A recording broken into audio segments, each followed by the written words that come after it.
I always tell people there are three things that you can do to, I call it ace your mental health. So the A stands for awareness, the C stands for challenge, and the E stands for expand. So at any given moment, especially when you start to really notice your mind, your mood, how things are feeling, or how overwhelmed you may be, draw attention to how your body is showing up in that moment. You don't have to change it. You just need to become aware of it. Maybe it's a sensation. Maybe it's your posture. Maybe it's a certain gesture or repetitive movement behavior, but just notice, become aware of what's happening in your body in that moment, and then finding a way to challenge it.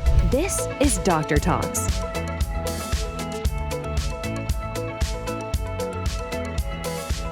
Hi, everyone. Welcome. Thanks for returning to the Medicine of Mindset Summit. I am Jana Danielson, your host for this whole week of amazing speakers. And now I have the pleasure of introducing you to Erica Hornthal. We're going to be talking, the topic that we're going to be discussing today is something that is very near and dear to me. It's move your body and move your mind. So let me tell you a little bit about Erica. She is a professional counselor and a board certified dance and movement therapist. She's the co-founder and CEO of Chicago Dance Therapy. And I was telling her before we hit record that Pilates and movement literally was my medicine when I was getting out of my multiple year pain journey, of which I was told at the end by my medical team that the pain was in my head, that I was seeking attention, and I should have a nice life. So I am so thrilled to have you here today, Erica, to share your wisdom, your experience. And I know that there are people watching today who you're going to be an answer to what they are searching for. So welcome to the virtual Medicine of Mindset stage. Thank you so much for having me. Let's start by having you like I always say in these, everyone has a story. They come to their area of expertise, usually because of something that has happened in their life. Give us a sense of how you landed in this space and how you serve your clients in your business. So, quite honestly, I think how I've arrived to where I am right now is more of the personal journey. But to become a dance movement therapist, it wasn't so much a, wow, this is what's happened to me or allowed me to heal, I must share it with the world. It was really for me the only way to marry my love for dance and my interest and, I guess, passion for psychology, which I didn't think of it as a passion then, but I do now. So I wish that I could say, I had this great healing experience, or, I found dance therapy and then became one, because I've heard that story too. But for me, it was really just I need a career. I don't want to stop dancing. How do I put the two together? And just magically fell in my lap. Somebody at the right place, right time told me about it. I switched my major undergrad to psychology, and I was taking lots of dance classes already because I was kind of on the dance major track, kind of switched things up, and then went to get my master's in dance movement therapy. So the career that I chose was, again, following passion rather than purpose. But the stage, kind of the platform from which I speak now, is very much from this place of realizing how dance for me kept me moving when life circumstances would have kept me frozen. And I didn't realize the power that it had over me until maybe 5 years ago, when I started thinking about putting my experiences into a book and what would that look like and where is this coming from, and realizing like, oh, I had hardship, and yet every time the consistent thing was actually going to the dance studio. And what I talk about, and what we'll probably get into, is challenging our body to move in ways that are either new or unfamiliar or even a little bit uncomfortable, to challenge the status quo, is what allowed me to continue to show up and be resilient and have agency.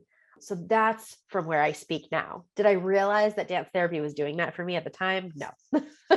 But I do now, and that's what I do, for my clients. So. Yeah. So can you give us a sense of why you think it's important to redefine movement? Why is that important for our body? Why is that important for our mind? Yeah. So originally for me, it was pretty clearly marketing, because people hear dance and they hear movement and they hear therapy and they're confused. Some of them are just completely put off by it. And so at first, it was really me kind of having to redefine, like, what is dance? What is movement? Why is this so necessary? Because at the heart of it, we're actually doing it all the time. Dance does not have to mean professional artist, right? Does not have to mean performer, dancer in those terms. For me, dance is a form of expression. It's really the first way that we learn to express ourselves. It's from the beginning of time. It's how we celebrated, we grieved, we expressed, period. So I started to break things down and I went, okay, so dance is kind of a tricky topic for some people. Well, let's look at movement. And I just started to ask people, like, what kind of movement do you engage in? And it was always centered on some type of exercise. And in reality, I mean, exercise is such a small percentage of the actual movement at our disposal. It's been said, all exercise is movement, but not all movement is exercise. So it just kind of got me thinking. And again, through the book writing process, I thought, well, gosh, before we even get into what movement does and why it's beneficial and how it heals us, we should probably define it. And then I kind of, went a step further and I was like, let's redefine it, because we have to talk about what it is, what we think it is, the judgment we have over movement, and then allow ourselves to redefine what movement is. And honestly, movement, if you look it up on Google, if you Wikipedia it, movement's just a change in position. It's just a change of posture, maybe perspective, but nowhere in the definition does it say anything about the duration, the intensity, how high your heart rate gets. Like, it really has nothing to do with exercise. It's just changing something, changing how you move, looking in a different direction, using our hands as we talk, blinking, breathing. A shift or change in posture is all movement is. And when we look at it from that perspective, it opens up this window of, wow, how differently could I be moving? And how could I use that movement to actually support my mental health? I think you bring up a really important point, because for many people, I know that they default to, you start talking about movement to them, and they'll default to like grade 10 phys ed class, when they were like either the last person picked on the team, or Right. movement wasn't positive because they think that it's being athletic, or being able to serve a volleyball or score a goal, or and it's so not that. So I love how you frame that, because it really is changing the entire operating system of what movement is, because our body is built for it. Yeah, it's interesting that you say that. I actually posted something or put something up on social media not that long ago about how most of us treat our bodies like the kid that was picked last in gym class. It's like we shame it, we blame it, we put judgments on it. And yeah, that's what people do with movement. And sometimes it's an excuse. It's like, oh, if I don't identify with it, then I don't have to do it. Yeah. When again, we realize, like, actually you're doing it all the time. So you may as well make it work for you. Right. And the way I see it is like work for your mental health. And it's not about adding movement into your day. Sometimes it's just about recognizing what movement is even present or not present, and how can we change our relationship to it. So honestly, if movement itself, if dance therapy was about exercise, dance, if it was, physical therapy, like, I wouldn't be speaking from that platform, because it's not really how I identify either. I like to move. I don't like the way I feel if I've been stagnant or kind of not mobile. But for me, it's always coming from that frame of mental health. What is my mood today? How am I feeling? And what do I need to be doing in my movement to help change that mood? So is that what you would define as the mind-body connection? The mind body connection for me is just this relationship between what we think and how we feel. I Okay. don't know if that's the formal definition. That's my definition. And now, like, Mate talks about the mind body unity, which I really like. I really enjoy that. But I think we're so used to hearing mind body connection. So yeah, for me, I really like to make it accessible and digestible. And I really like to say that it's really just recognizing that how the way we move and exist and what we feel sense wise in our bodies correlates to our thoughts, and vice versa. That at the heart of it is, it's a relationship. It's a connection, and we are not always aware of it. We don't know how they talk to one another. It's not a relationship that we know to work on, right? And for many of us, it's a relationship we abandon. And so what have you come across in your practice around the disconnect of the body, or the image of the body, or the inability of the body to move, or the pain the body is experiencing, and mindset? Like you talked about, you know, really marrying these two loves of Mhm. psychology and movement.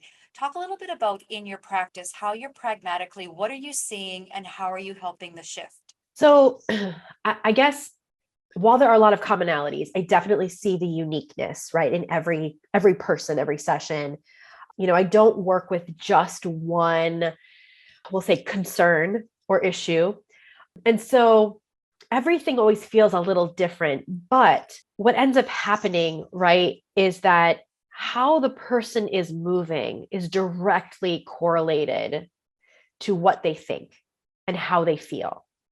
And so using that as kind of the foundation and the baseline, what I really enjoy is not only, talking to my clients and hearing like, why are you here? What's going on for you? What's working? What isn't? It's kind of taking them out of the mindset and saying, all right, let's look at how you move. Right. And I kind of bring them through some very pedestrian like experientials, exercises, if you will. But I'm not telling them how to move. I'm just guiding them, right? Move toward this direction, move toward that direction, expand your body, shrink your body, kind of things.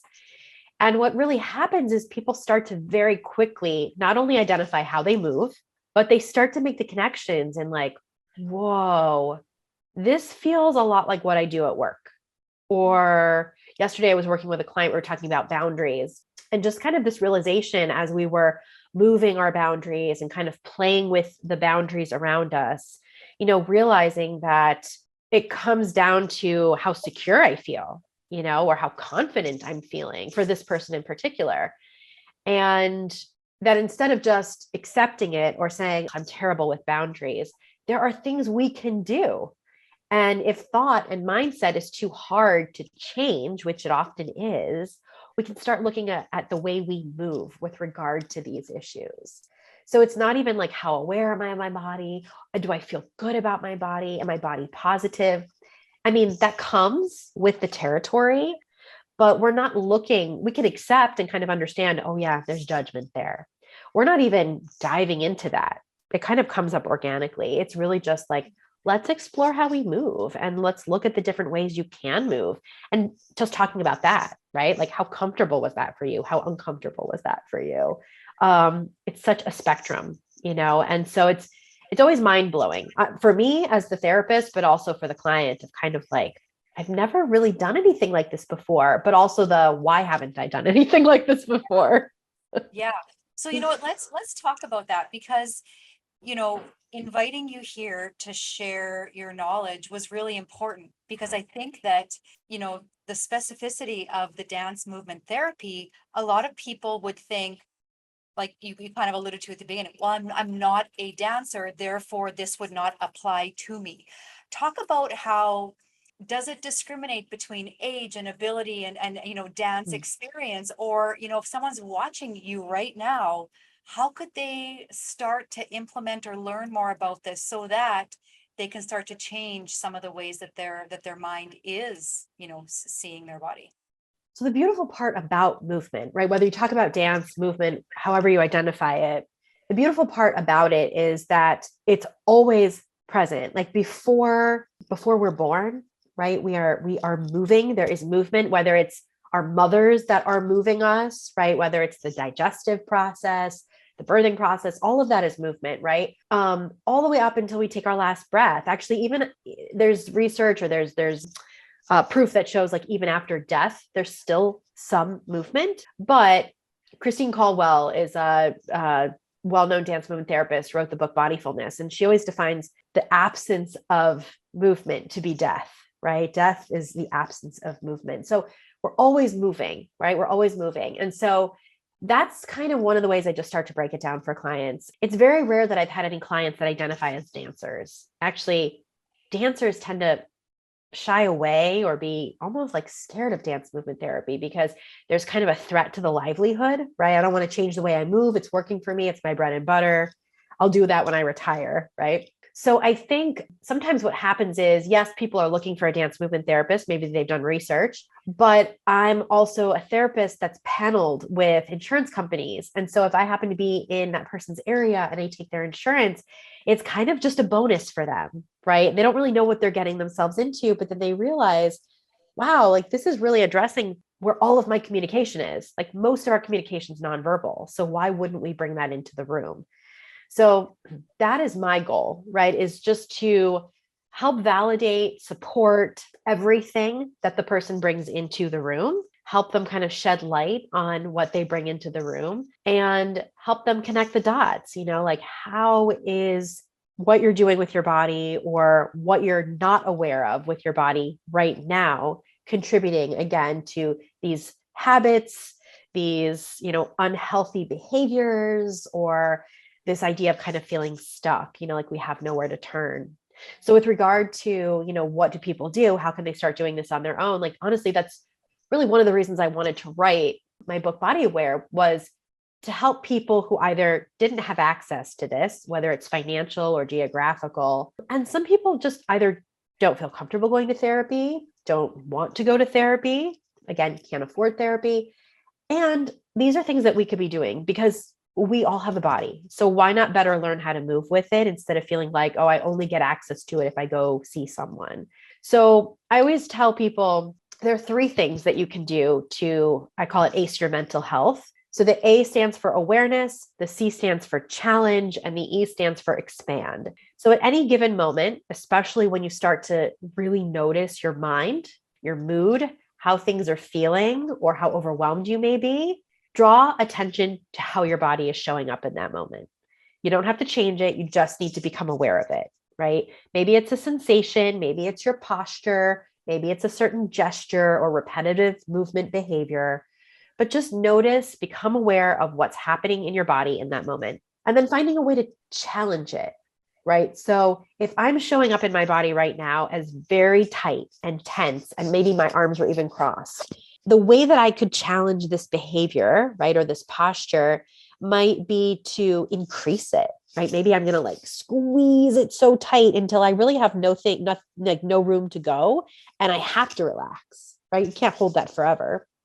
Maybe challenging it is just, dropping my shoulders. Maybe I feel comfortable enough where I can open my arms. Small shifts, right? And then the expansion is really helping us move the mindset.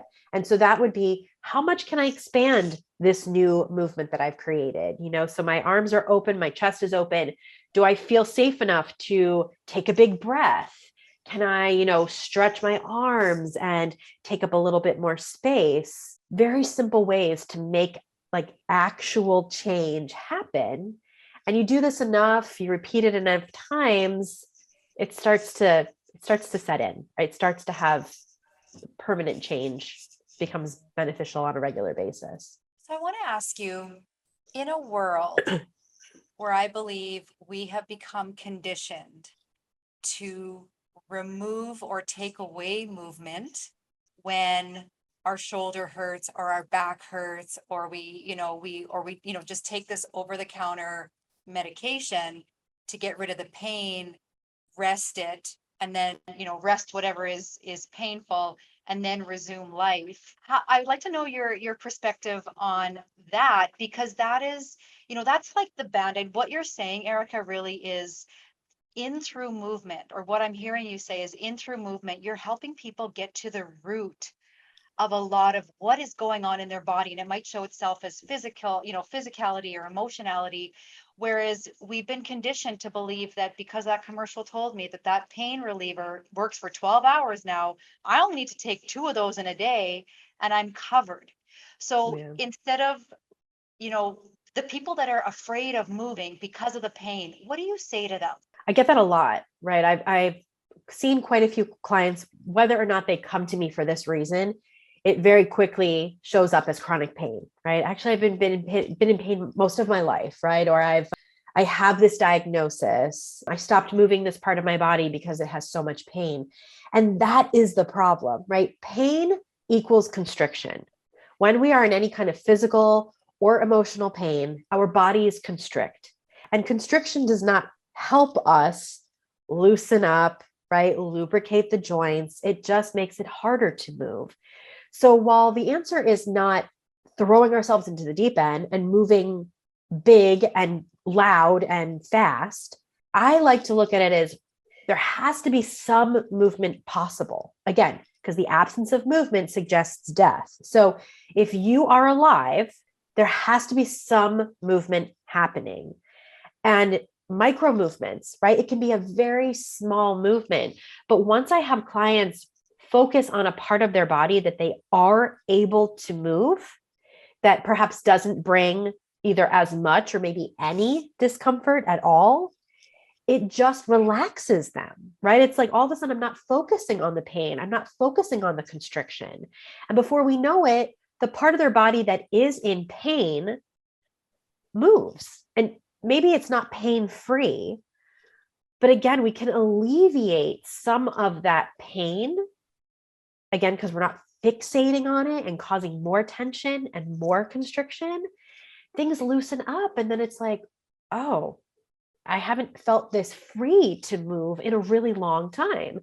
Then there's sometimes guilt or judgment of like, oh, I'm going to feel this tomorrow. And surprisingly, not necessarily, right? It's like, actually, I didn't have any pain, or the only pain I felt was, there was some muscle fatigue because I haven't used this part of my body in such a long time.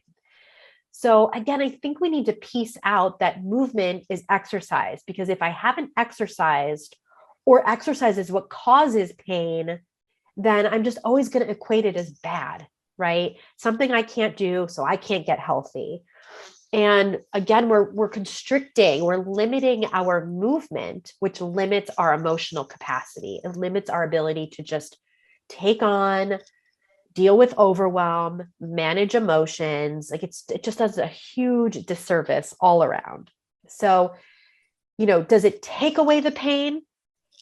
Not 100%, but I've had people have much more success with pain in dance movement therapy than taking that painkiller, because we build a tolerance, right? Painkiller doesn't work after a while, or it's not dealing with the problem. It's a Band-Aid, So you can use movement, which actually becomes the balm, like the salve that actually like helps us feel better. It is the medicine.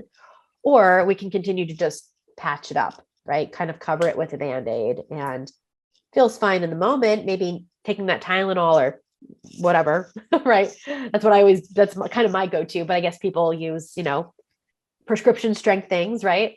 It's not helping you move. It's actually masking the inflammation and the pain that constricts your body. So again, it's like when you said we're kind of distracting ourselves, right? It's numbing the pain, which makes me think that I can move. But if you actually address the pain and meet it where it is, you can move with it. Oh, I love that. And you mentioned a really important word that really I just want to go back to. You talked about micro movements. And do you know what I think that some people don't realize is that breathing is like when you think about the act of breathing and just the movement of, the rib cage or the tissue of the diaphragm. Like, we don't have to go into an anatomy lesson, but those micro movements that you talked about are very powerful. I believe. 100%. It's funny. I did this a workshop several months ago for like training facility, and one of the students that was participating said, "Oh, the director told us to ask you about micro movements." And I was like, "Really?" I didn't even realize how often I talk about them. I mean, I just kind of drop it when I talk, I'm like, "Oh, micro movements."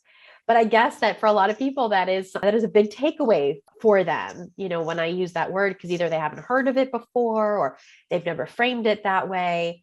Yeah. I mean, I like to think of it as, so I worked with older adults for many years. So I worked with a little bit, I worked with kids, but my oldest client to date was 107. So I have a lot of experience working with older adults. And I remember, most of them had some type of memory or cognitive impairment. And I remember going through a training and talking about steps, that like, think about how many steps it takes you, not physical steps, like, directive steps to brush your teeth. For most able-bodied individuals and mentally, able individuals, cognitively able people, we kind of think of like 3 steps, right? You're like, put the toothpaste on the brush my teeth, spit it out, But micro movements is looking at all of the steps that go into that, right? So first you have to open whatever drawer. Well, first you have to walk to wherever the drawer is. You got to open the drawer, take out the tube, twist off the cap, right? Wet your brush, get the brush. But like there's so many steps that go into that that we take for granted if we are able-bodied, if we're cognitively able to take those directives. So I think as we lose the capacity to autopilot all of that is when we start to look at micro movements. And sometimes it's too late. Sometimes it's like, I don't have the capacity to train myself to do these movements. Someone has to help me with them now.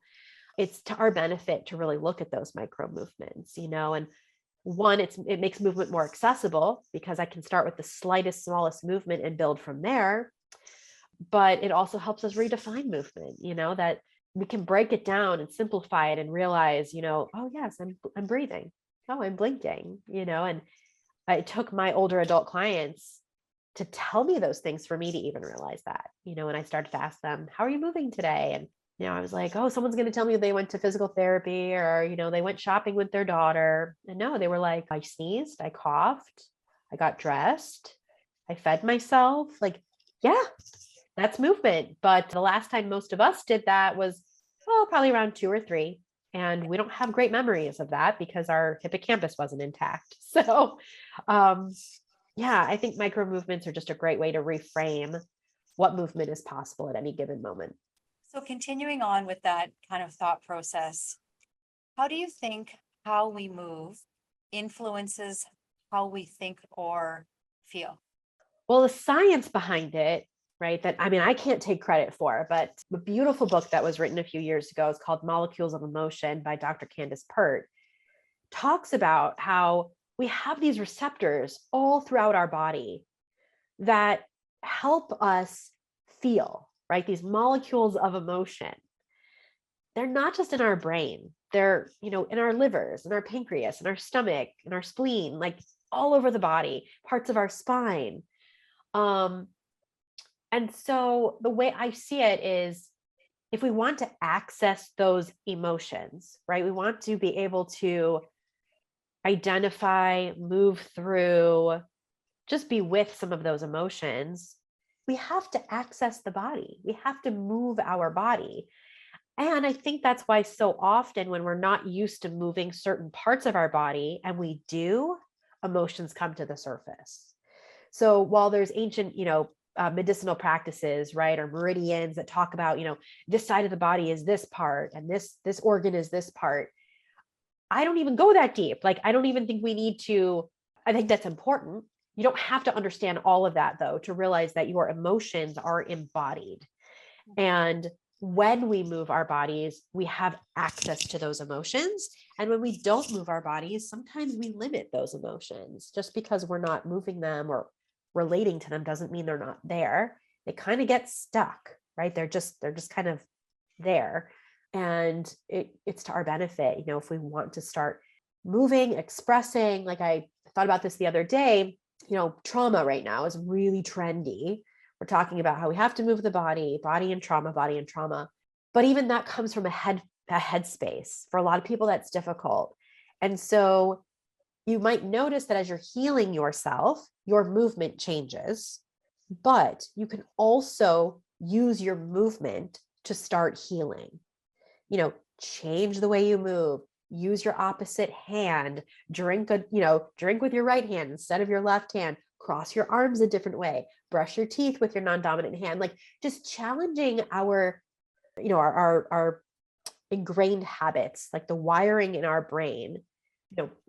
Another reason that it's connected too is like we learn from experience, right? I argue that, I don't know if I have to argue it, but I would argue that movement came first, right? Chicken or egg, right? That movement is what creates our experiences, that creates the thoughts, right? We don't have that capacity when we're born. We feel, we sense, we cry when we need something, we laugh, we play. Like, we don't have the capacity to say what we need, and our thought pattern is not quite there. The thought pattern comes from how we developmentally move through our body. So again, if you want to change your mindset, we have to look at how they're ingrained, how they're how they're patterned in our bodies. There's lots more around that. There's lots of books on the science behind it, kind of going from a bottom up versus a top down approach. Like it just, to me, it always makes sense to go back to those kind of primitive parts, which is where we started. Our brains and our minds were developed through movement. So why wouldn't we want to go back to those movements to help repattern these thoughts that are, for some people, debilitating? Brilliant. Brilliant. I have two further questions for you, Erica. The first one is, in your area of expertise, what do you feel is not being talked about enough? Well, coming from the field of mental health, right? Just like this broad topic of mental health, I think this is what's not being talked about enough, right? That how we think has everything to do with how we move, and vice versa, right? How we move has everything to do with how we think. And not to say that it hasn't been taught before, it's not a mainstream conversation.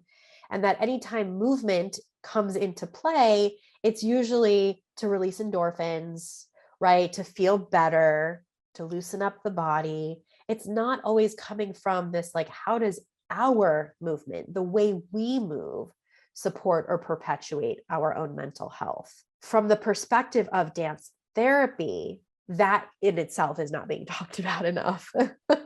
I'm a huge advocate for our field because we've made a lot of strides, and so many somatic practices have surpassed us with regard to visibility and understanding. And so I just want people to understand more about why a therapy like this can be so beneficial and can be the medicine that they've been looking for when all of traditional medicines have not worked. All right. So I'm going to ask you to give us a peek inside of your mind. And It's a mess. So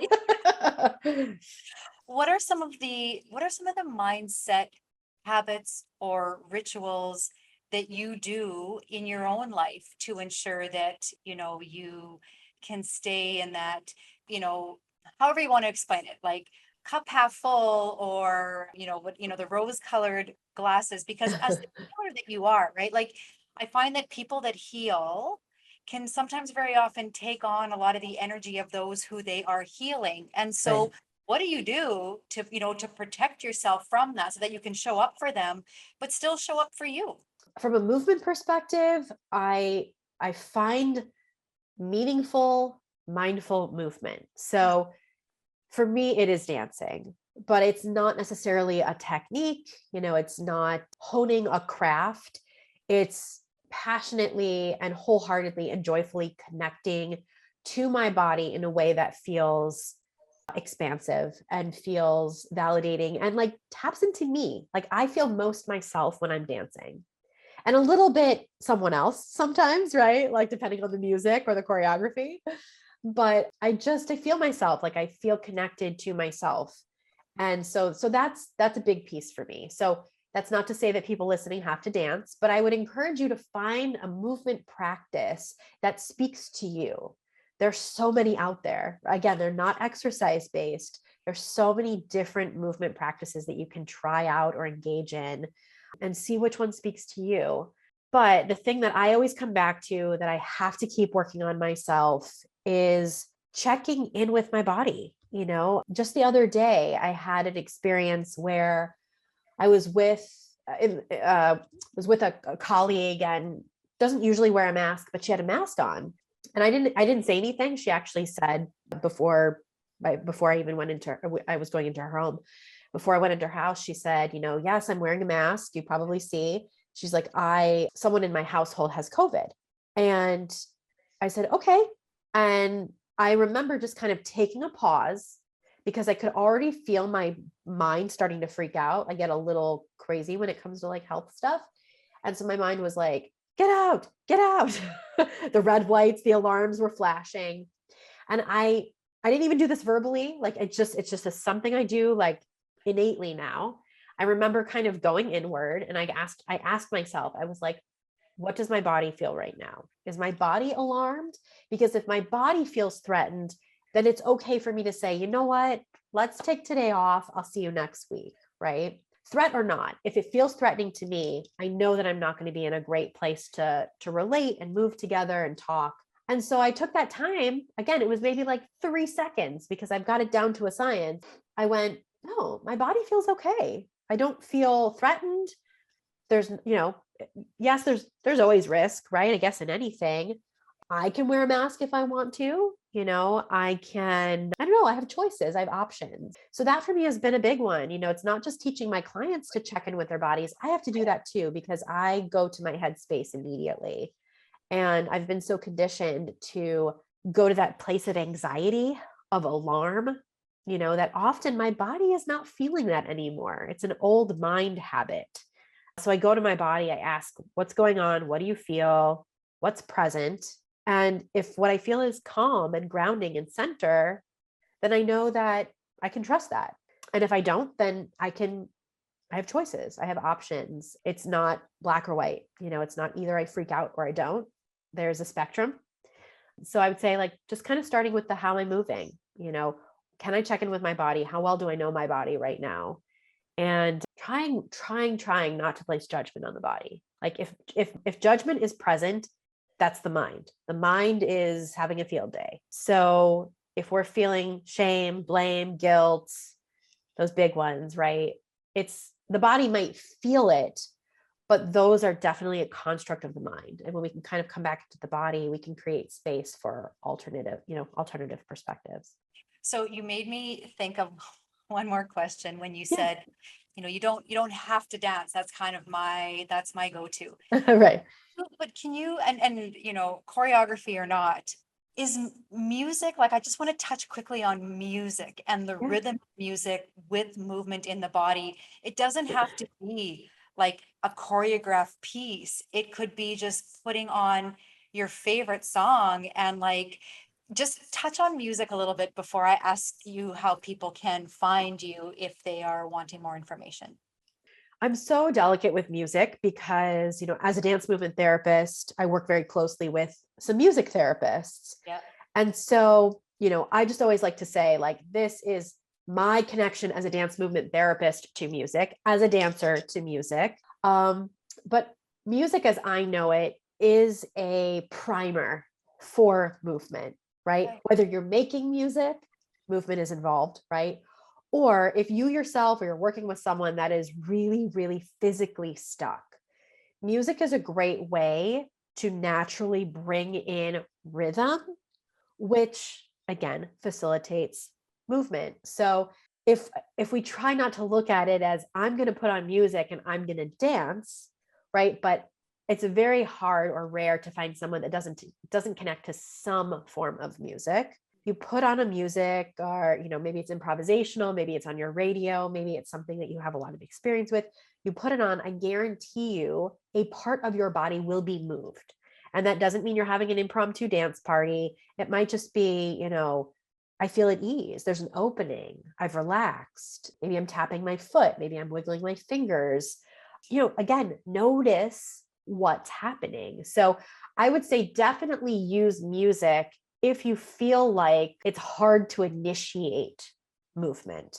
Music can be a great way to initiate or create some momentum, which helps us, start to move, right? Bodies at rest, stay at rest. Bodies in motion, stay in motion. So yeah, I think music, I use it in most, if not all of my groups with older adults that have some form of dementia or cognitive, incapacity. So it's super helpful and doesn't have to be words, it can be classical, it can be instrumental, but we know music's powerful, right? It's processed universally in the brain. And helps us get into our bodies. And sometimes it's great because it helps you defocus from the movement, right? All of a sudden you don't even know you're moving. And then it's like, oh, look at that. My arm's moving. What else can it do? What other parts of my body can I move? Never underestimate the connection of doing it with someone too. If there's someone that you can listen to the music with or move with, that can be a great way to kind of get yourself going also. Thank you for that. And now if our audience members want to connect with you or learn more about you or, the work that you've done, where can they find you? They can go to my website, ericahornthal.com, Or I tend to be really active nowadays on Instagram, and my handle is the therapist who moves you. So even if you just kind of Google search the therapist who moves you, I tend to pop up. But yeah, if you want to chat or connect, definitely reach out on social media or my website. People can, reach out through email. Erica, thank you so much for bringing into focus what I believe is an understood or under just tapped into source of mindset therapy through movement. So thank you for your brilliance. Thank you for presenting it in such, easy to digest pieces. I appreciate you. And everyone, thank you so much for being here today with Erica and I. We will see you on the next session. Have a great rest of your day. Thank you for tuning in to Dr. Talks. We hope today's episode has enlightened and inspired you on your path to optimal health. Each day is a new opportunity to make choices that empower your well-being. For more insights and strategies, subscribe to our podcast and visit our website, www.drtalks.com. Stay connected, stay healthy, and join us next time on Dr. Talks. Real talks from real doctors on the issues that matter to you most.